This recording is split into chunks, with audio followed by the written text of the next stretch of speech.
Caroline, great to see you, and thank you for taking a bit of time out to come and have a chat. I know you've got lots to keep you occupied, so I do appreciate you coming to talk to us. Oh, So to kick this off, right?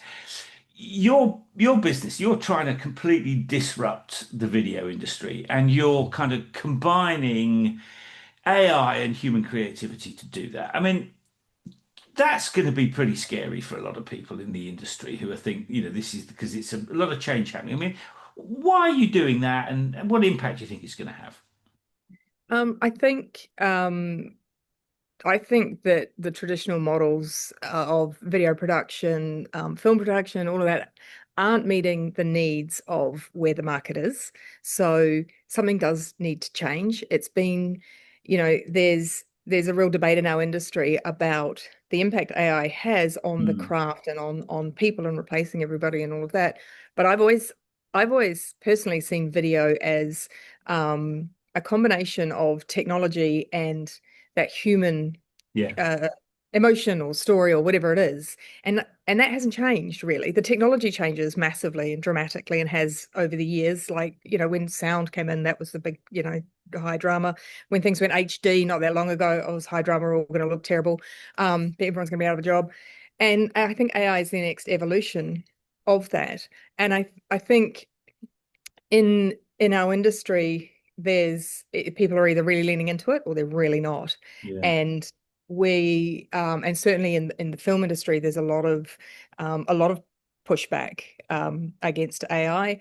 If you take the tech side of it, it's completely the opposite. They're like, we don't need the humans, we don't want the humans, we're 100% tech. I actually think it's somewhere in between. And Hmm. that's where we're trying to marry those two together to really get those. And let me ask, how are you doing that? Because it's very easy to say we bring the technology and the people together, but I mean, it's not that simple, is it? I mean, so give us a sense of how you're doing that. Yeah, so we've got a global network of film crew.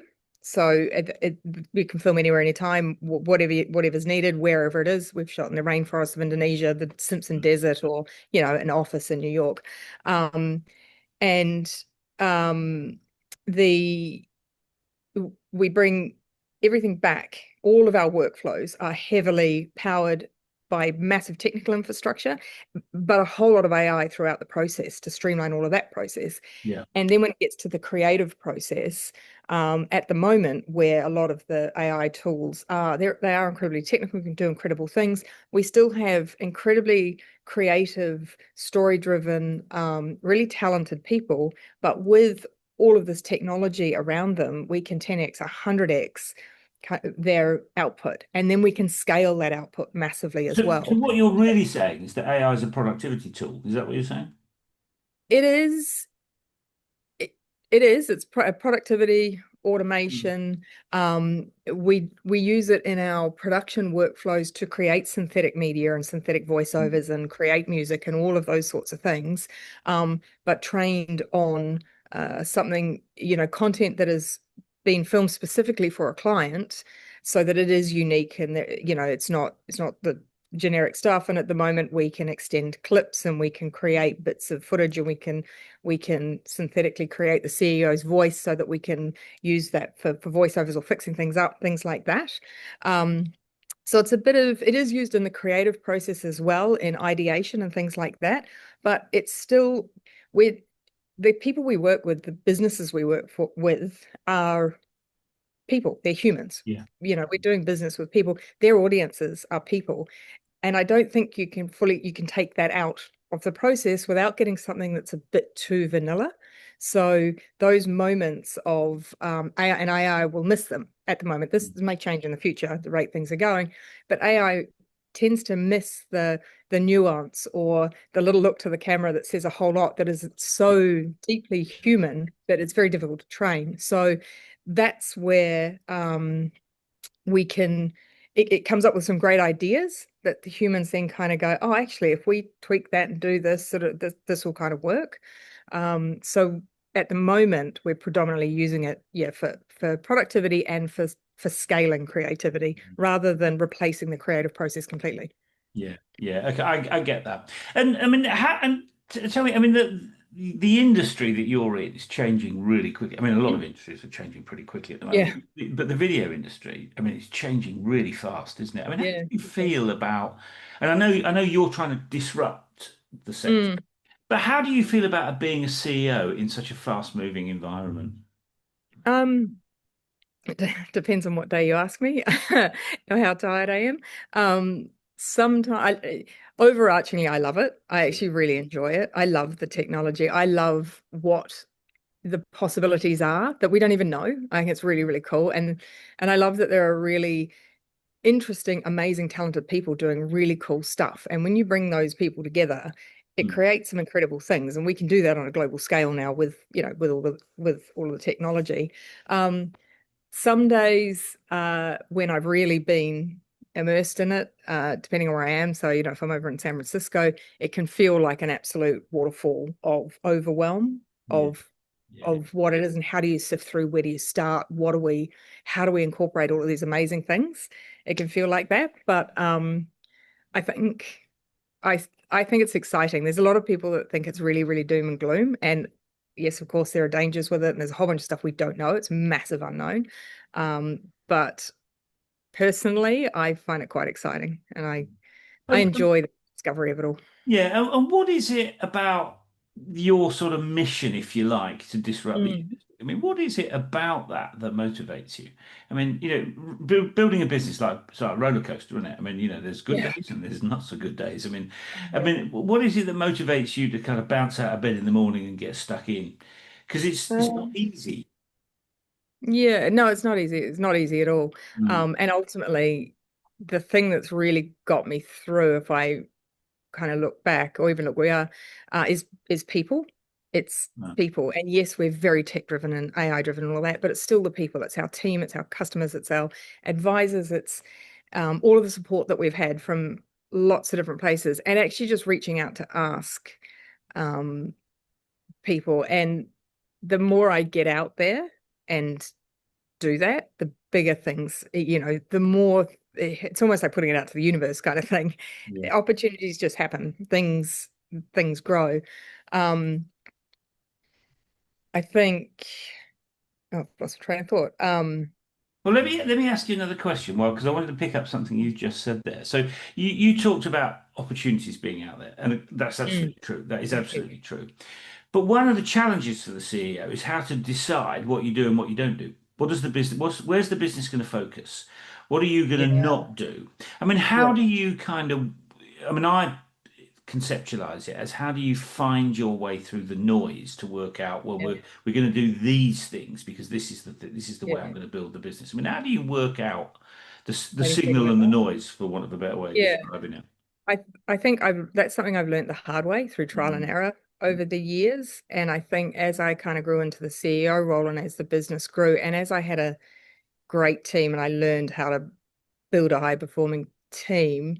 I think and it took a really long time. Like it sounds like this is just something you can go and do. Well, it took me a really long time Yeah, yeah. to be really clear on the vision of what we're doing. And I kind of had the vision for a long time, but I was surrounded by all that noise and not it just wasn't clear.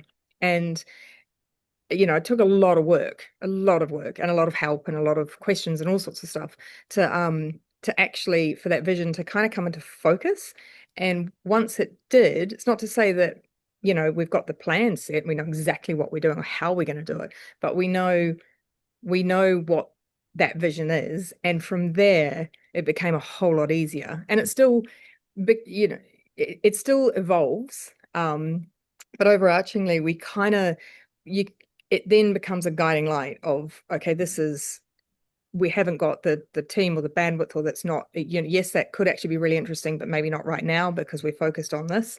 And then I guess the trial and error, when something isn't working, adapt fast. And it's fine because everything we learn from. But ultimately, it's that vision of being able to communicate it really well. And once we clicked into that, then things became a lot easier, from everything from the people we bring in, the customers, how we attract, all of that sort of stuff, because I guess we're communicating better. And Yeah. for, a video company, that is our that is our job. Yeah, It's I was about we to didn't do it say. well. I didn't do it well for a really long time. Like telling your own Yeah. stories is really, really hard. Yeah. Yeah, yeah, that's right. Yeah, I mean, and I want to pick up that point that you've just made about communicating. So, I mean, what's your take on how to communicate that stuff really well? That is your game, isn't it? That's what I mean. Give us Yeah. your take on how you do that. I mean, it's again, I think Yeah. it's much easier to say than do in Oh, practice. My completely. take on Yeah. it.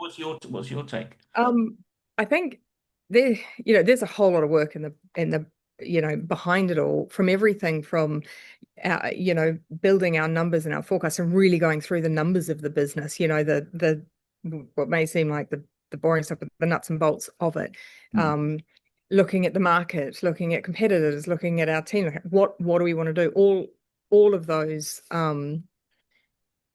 I guess all of those sorts of things went into creating it, mm, and then distilling it down and distilling it down and distilling it down and practicing. Every time I talked to people, whether it was a potential customer, our team internally, when we talked about things, someone would paraphrase back something, or you can see the things that kind of connect or the things that don't. And I think, they're not getting what I'm saying. There must be a reason for that.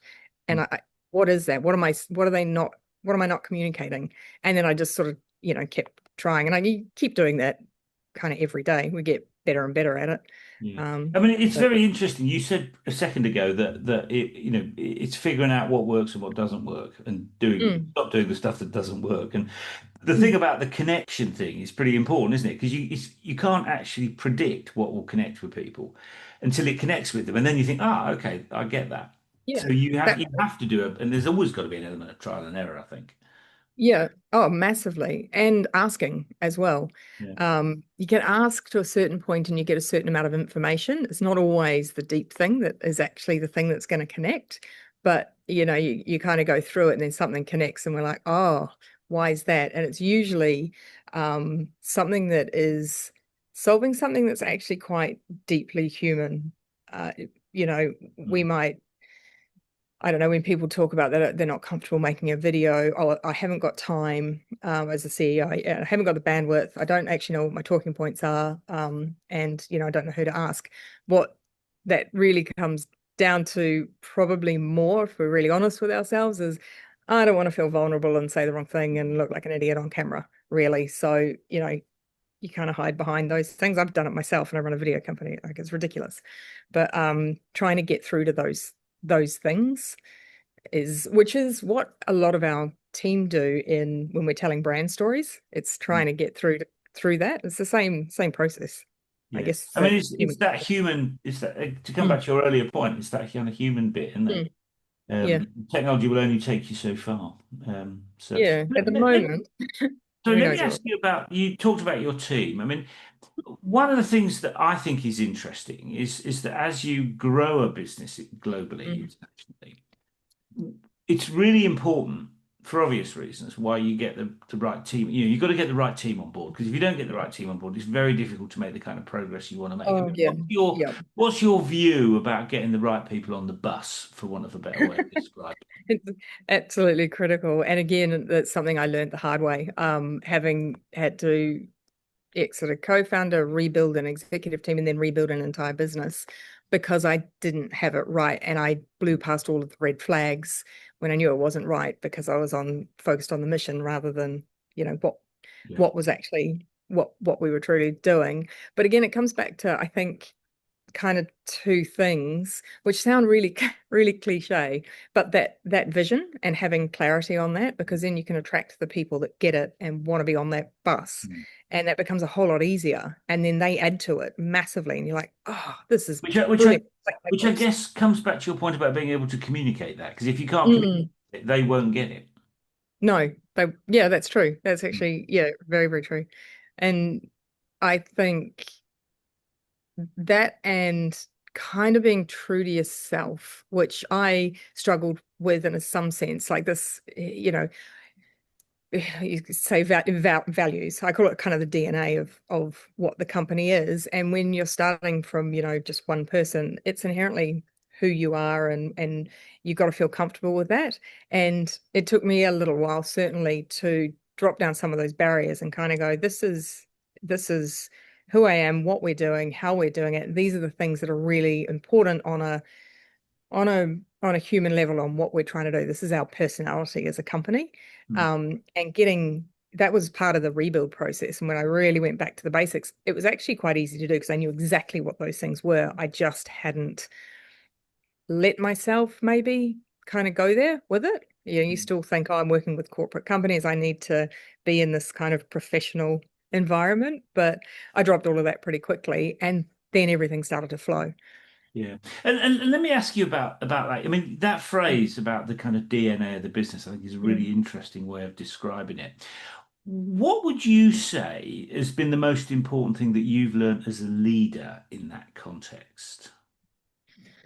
Um, I think that DNA, those values are everything.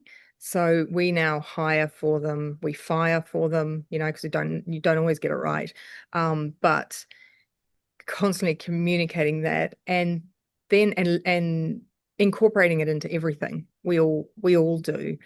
Um, slowly kind of builds that. And it's not me telling anybody, it's just how we are. And then as people join, that's how we all behave. And then our customers see that, and our, contractors, whoever it is that's working with us, it inherently starts to kind of come through. And so that's why I think unless it's really genuinely who you Yeah. are, it's impossible to maintain Yeah. or But what you're implying, which I think mm, is a really interesting, what you're implying is that the leader, you, the CEO, you're the mhm. person that kind of creates those norms.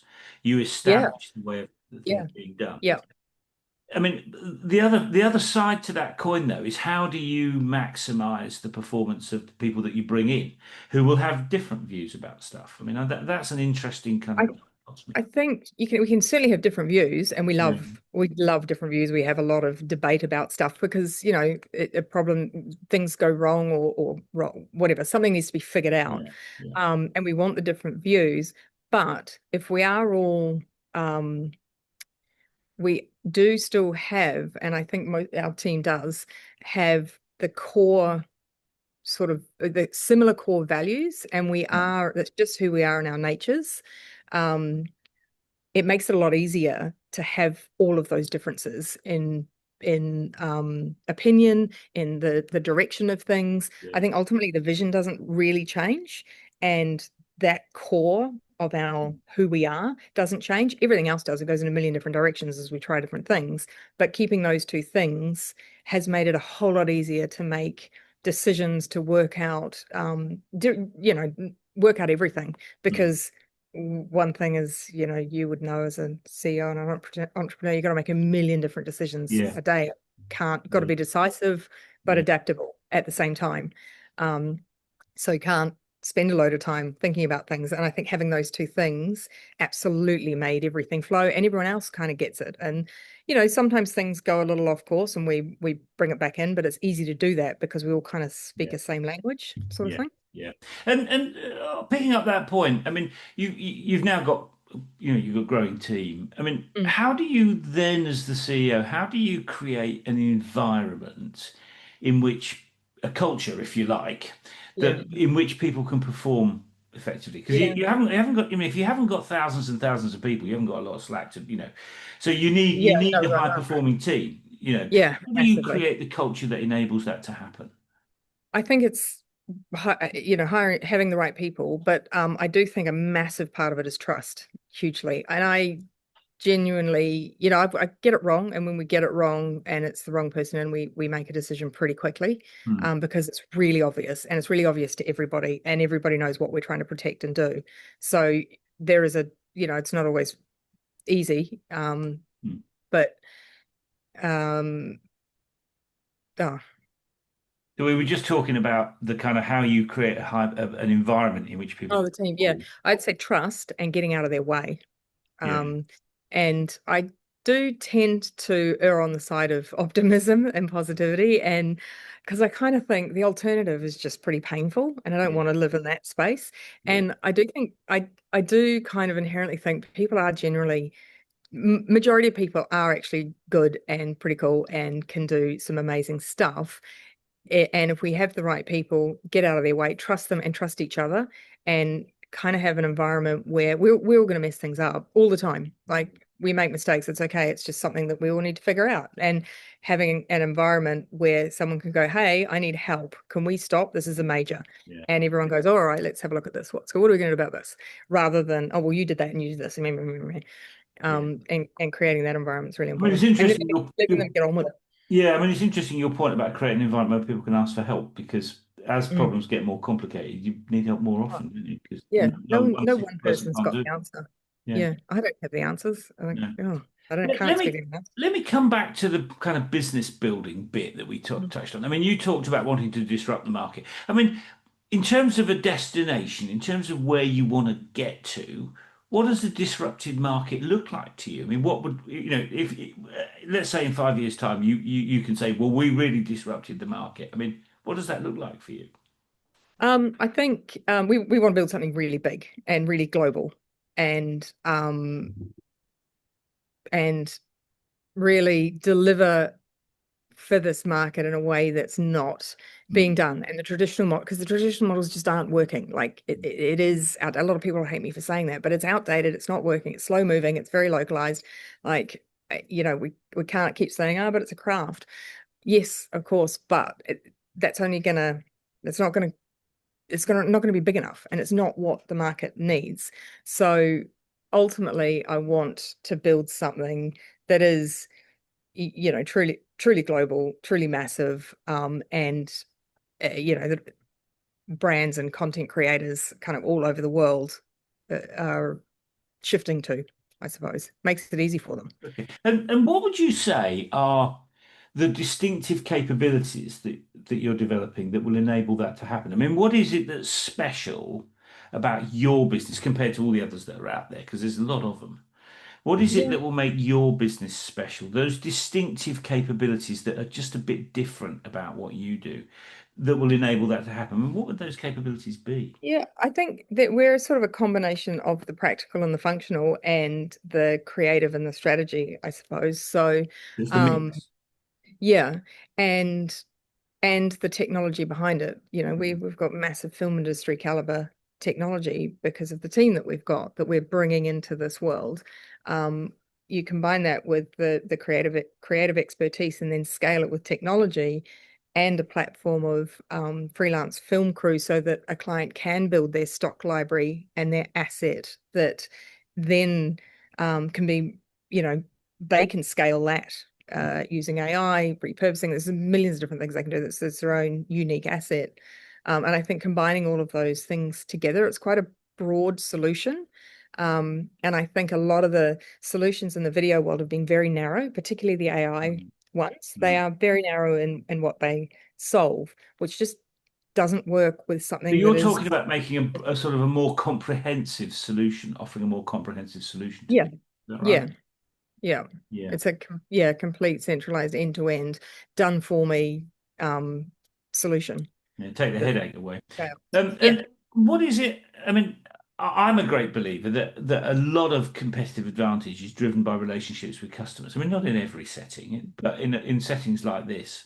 yeah. What's your take on building partnerships with customers over the longer term? I Huge. mean, have you got a It's view on that? absolutely 100% our Yeah. goal and our objective.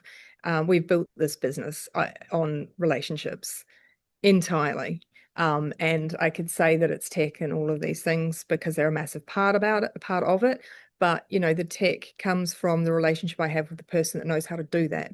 On a really simple level. Our customers, we've still got our first customer from day Wow. one, like when I Wow. was like literally in a broom closet. And they've taken us as people have gone to different organizations as they do, we move around with them. And it's allowed us to have open, like when we needed to rebuild the business, two of our really big, long-standing clients phoned me and said, "You have a problem.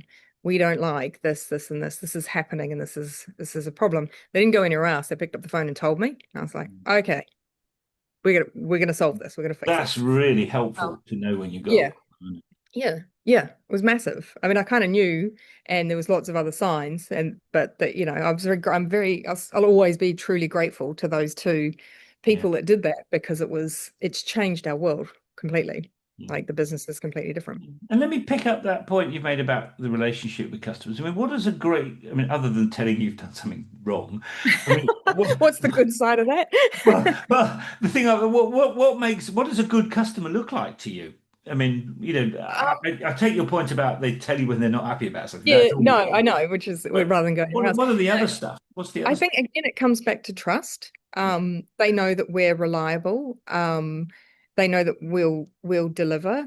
They know that we understand their business. Like it's a really important part of it, what their drivers are, what the stakeholders' drivers are, because they're never really everyone says, oh, we want to grow the business and make money. But no, when it's video, people can be it's seen throughout the business or it's seen everywhere. And if Mm, it's not a good video, the individual that's responsible for that project, it can be quite a highlighted thing. So there's an element of fear around that.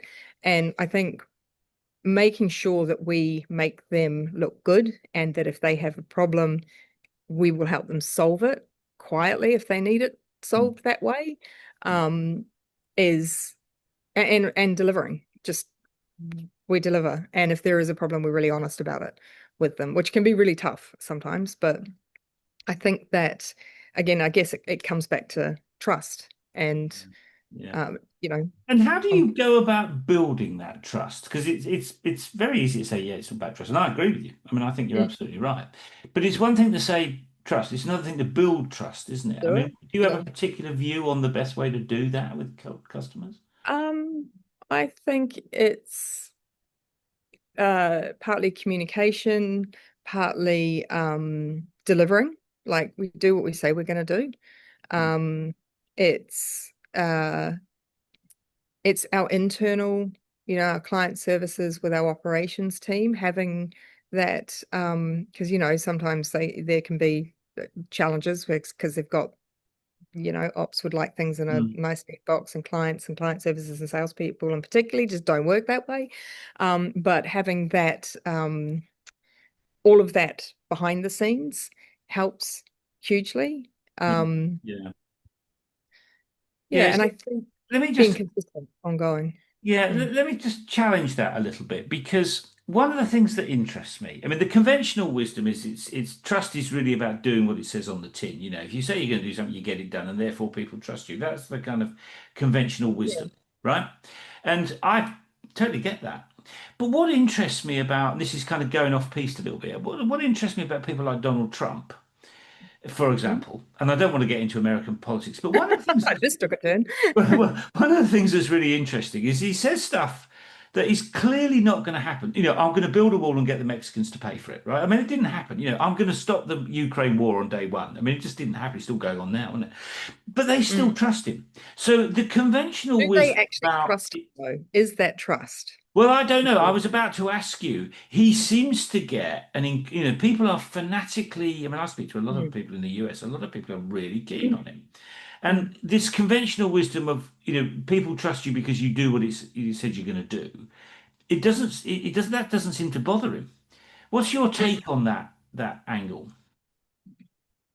It's an interesting question. I think it's probably a whole lot more complicated than I'm sure it is. Yeah. than that. And I think there's an overlay of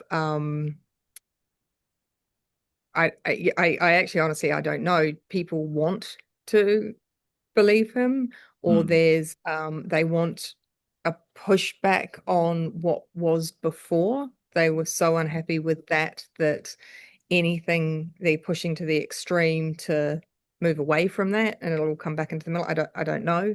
Um, there's it certainly has created a culture, a divisive culture. Where mm, it's a culture nonetheless, and people that want to that thrive in that culture yeah. clearly are. I mean, it's Um, it's a very interesting question. My take on, I mean, I've no evidence. mm, My take on mm, it is that people believe that he's on their side. I mean, his supporters Oh, believe okay. on their side, Yeah. and the conventional wisdom about the delivery piece about Mm. doesn't seem to undermine it. So, and I think that the play Right. for that into business is that I think if customers believe that you're on their side, Yeah. that's an important starting point. But that's a I mean, I've known him. Well, that is, yeah, yeah. I guess that is actually taking my own process again, turning it on myself. But if you take that layer off of what is the deeper Mm, human thing that they're connecting with, it probably is something like that. We've got your back, you're on my side. We can yeah,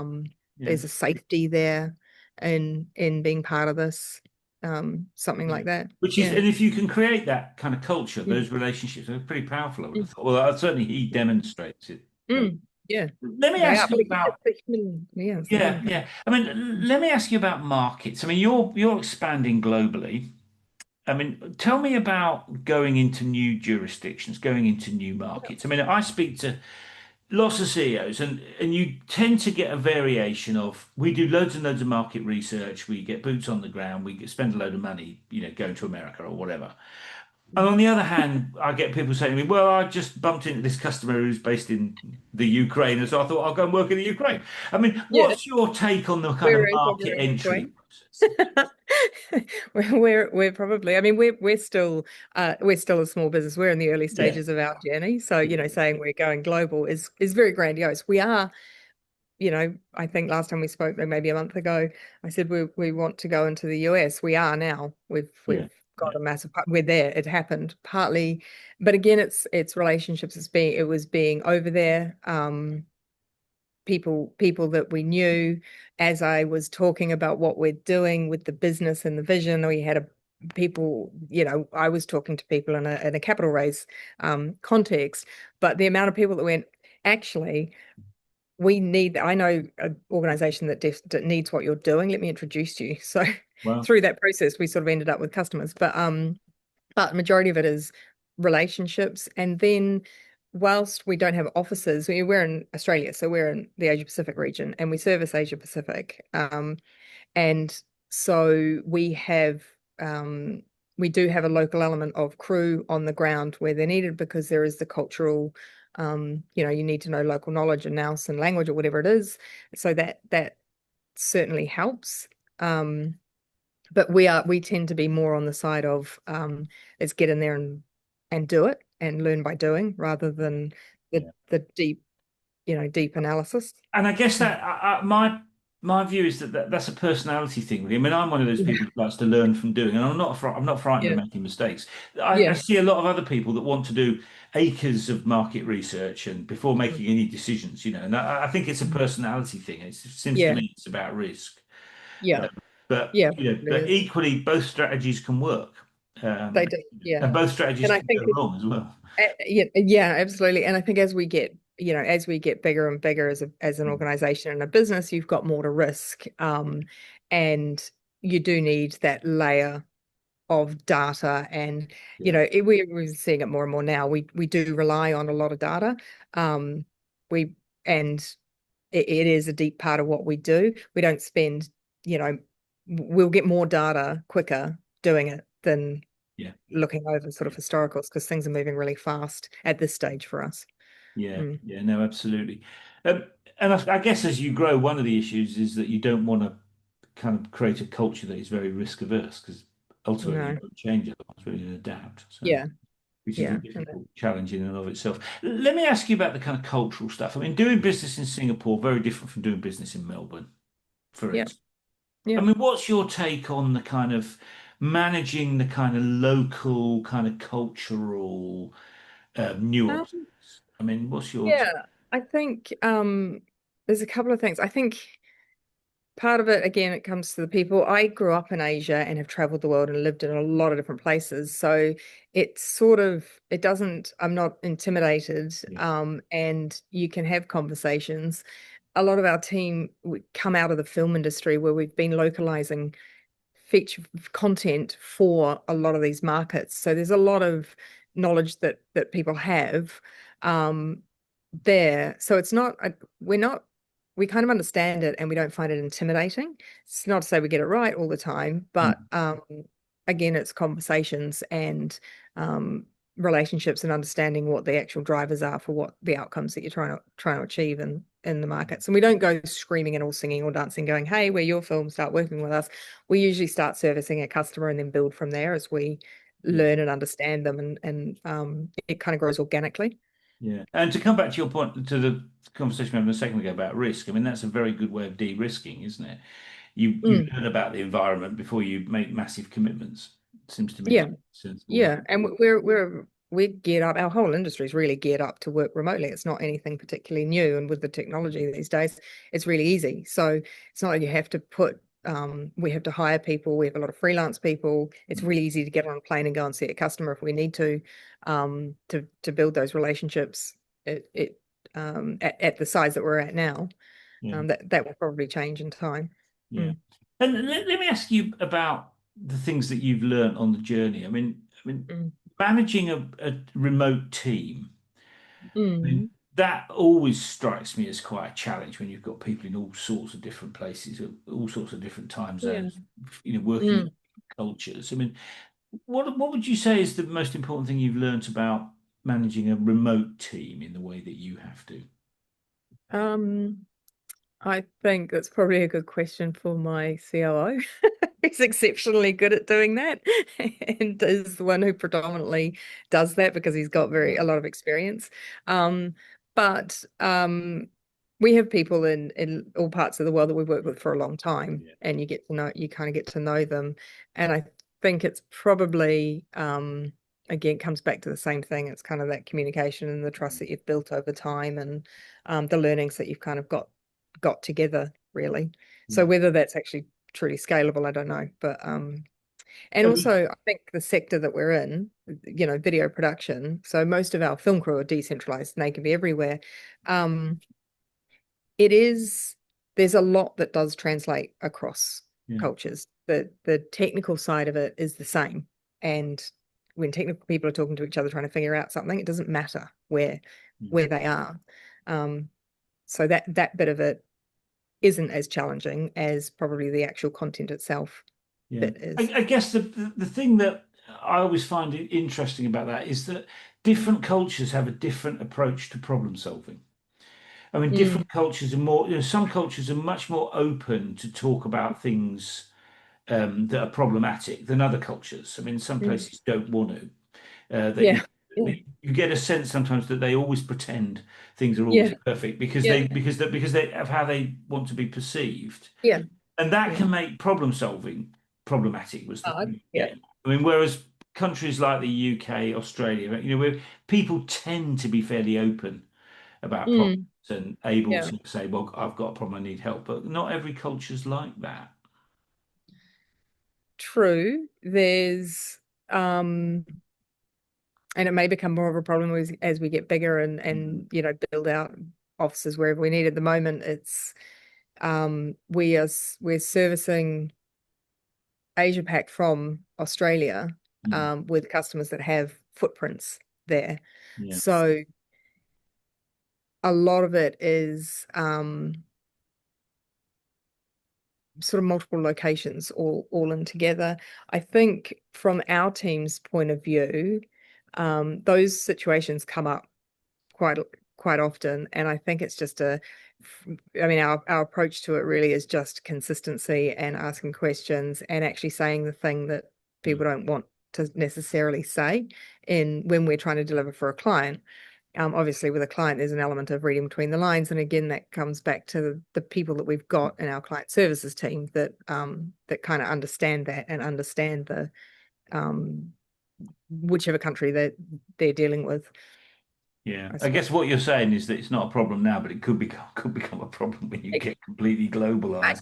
Whether, yeah, I mean, and Yeah. well, yeah, I guess depending on, but then I think we do understand in the countries that we do operate in where we are servicing, Mm. we do know a lot of those things. Like there's a lot of things that I think a lot of people that do work, a little bit globally, you kind of inherently know and you figure out pretty quickly. And then it's just finding the way that works, and finding people there that are that understand it as well and can help you navigate some things, and then you learn, and then it just becomes part of how you operate there. I guess it comes back to your point about figuring it out.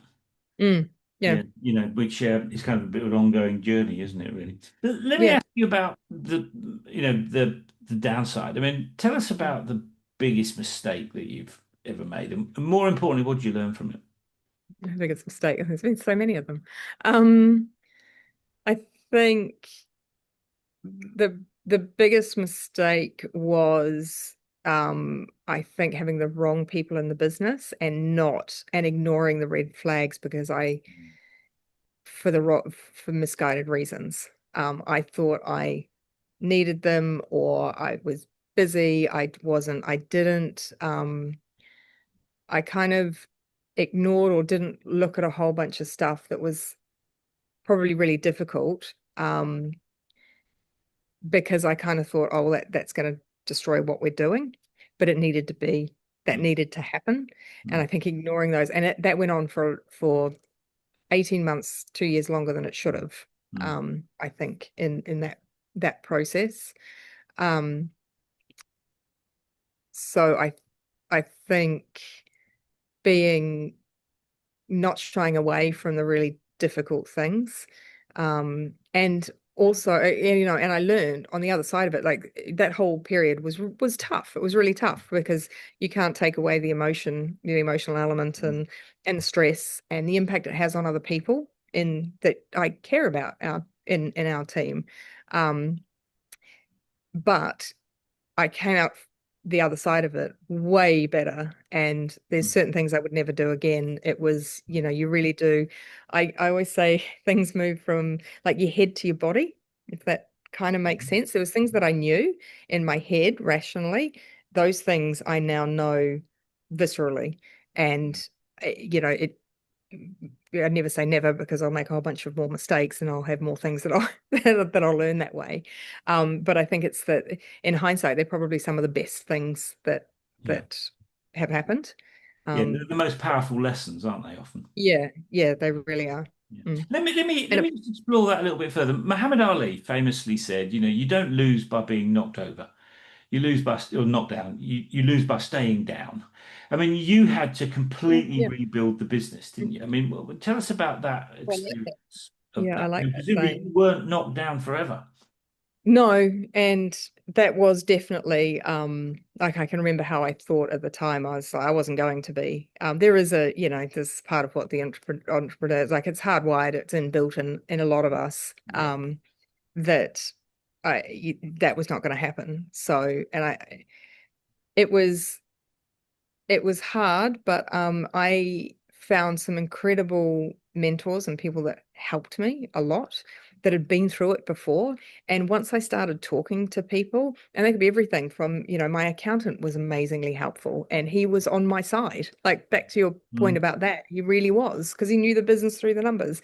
I have some incredible mentors. The exec team, the team that we brought on, who have effectively become my new co-founders. In the business, they were incredible.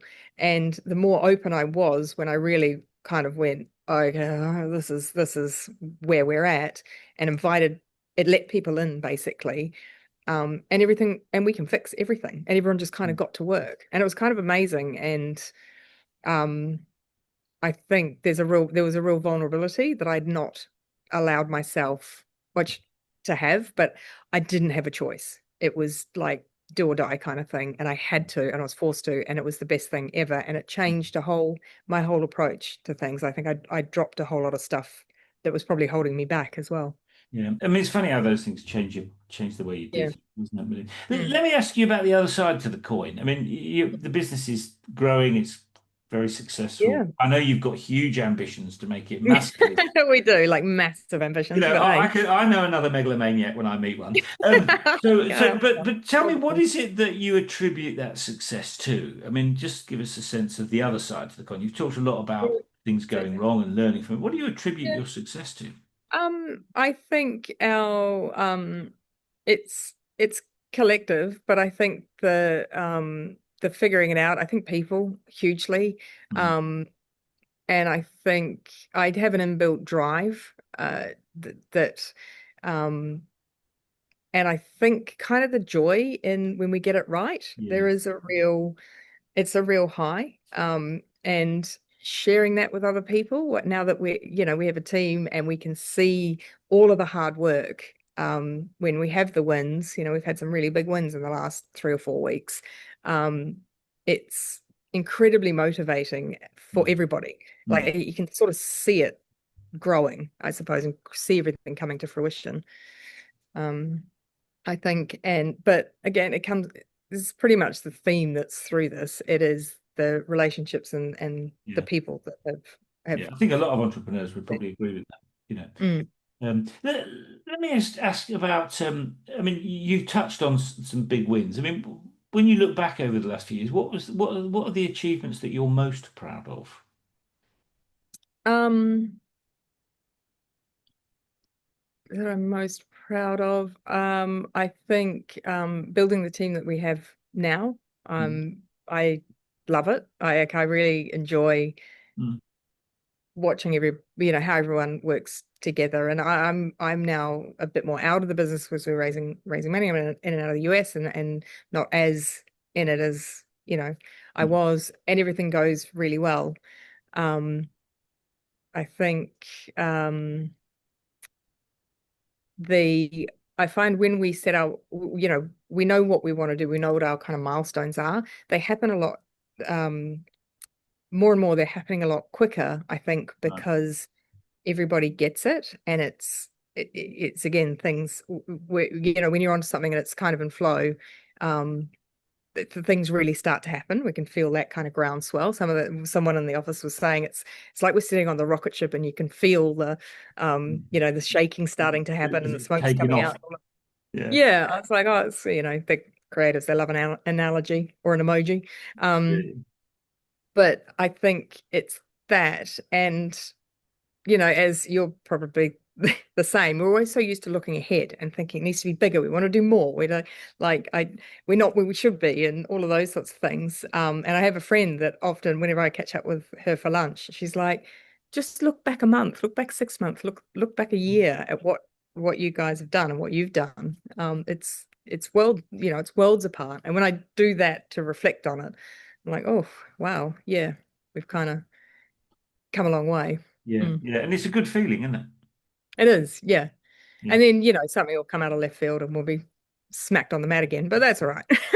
Yeah. You get back up. Well, couple of final questions before we wind up. What if you were to give one piece of advice to a rookie CEO, what would that Mm. little nugget of wisdom be? Um, I would say allow yourself to be a bit more vulnerable and ask and share what's really going on where you need help, because that makes the biggest difference in things. And you're not, because you can feel really alone otherwise. Yeah. Um, I would say that. And just a resilience. Like I often you you think to yourself, this will pass, we will get through this. Mm. It's um all of the cliches. Tough times don't last, tough people do, or whatever that one is. It's on the wall. I took up boxing and that's on the on the wall there in the morning. I'm like, yeah, that. um but um but I think don't not trying to do it on your own. Yeah. Yeah. Yeah. Yeah, Very which good is advice, I which suspect. Good advice. easier said than done though. I don't get that right. I still find that hard sometimes. Yeah. Mm. Yeah. What's Caroline, what's well, I'm interested in what you would say to that question. Do you have a bit of advice from your experience? I think your advice is pretty sound, really. I mean, for me, it's really. I mean, your point about reflecting, I think, is really important because it's very easy to forget the stuff that you've Mm. done right because you're so preoccupied with sorting out stuff that you've done wrong. That's Yeah. been my experience. So I think it's very helpful motivationally to Yeah. hang on to the stuff. Well, actually, I have done some stuff right. We have got some stuff that's Mm. working. We're struggling with these things because inevitably, I mean, my experience is that, Mm. every day is filled with stuff that needs sorting out, whether it's raising money or, dealing with problems that people have got or whatever. So it Yeah. can be very easy to be disillusioned by that, I think. Mm. So I'm a great believer in taking time out to reflect Mm. and to, and what's the phrase they use, a sort of, yeah, count your chickens, you know. I mean, it's, Mm. be grateful for the things that have gone. Yeah, yeah, I definitely. think, because the key to everything is motivation. I think if you give up tomorrow, you're not going to go anywhere. So if you can stay Mm. motivated, you're halfway Mm. there. I think. So Mm. so I'm probably on a similar page to you. I would have thought. Yeah. Mm. One last thing, if people want to get in touch with you, I mean, thank you for telling us all about what you've been doing, sharing your story. I mean, No it's problem. absolutely fascinating, and I've no doubt that you'll be a huge success. I've no We'll all doubt look that. back on I know a successful megalomaniac when I meet one. But this. if people wanted to get in touch with you, I mean, how would they do that? Tell me. Um, yeah, I mean, our website is yourfilm.com.au. I'm on LinkedIn, Caroline McCarten. Um, on LinkedIn would probably be the two best ways. Right. Caroline, thank you. It's been a great conversation, actually. I've really enjoyed it and look forward to catching up with you again soon. Yeah, well, thank you for having me. I've really enjoyed it as well. Cheers, Caroline. Bye bye. Okay, bye.